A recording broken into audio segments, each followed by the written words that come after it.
Почитувани, министерот за здравство Венко Филипче во текот на мандатот ќе остане запамтен само по сомнителни тендери и скандали. Тој го призна уништувањето на инсулин со важечки рок на употреба.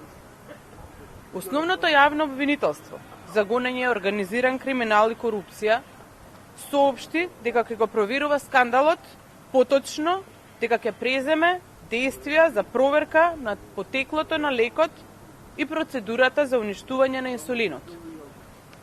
Почитувани, изминуваат 2 месеци од обелодувањето на скандалот, но ни трага ни глас од институциите. Молк во обвинителството.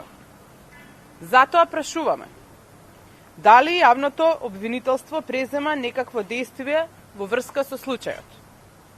Доколку ништо не е превземено, која е причината за чување на предметот во фиока? Истрагата за случајот инсулин не смее да заврши со ќе.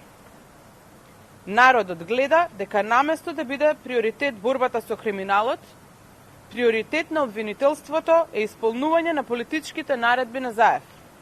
Народот на 12 април ќе стави крај на ваквото однесување и ќе следи обновена Македонија. Благодарам.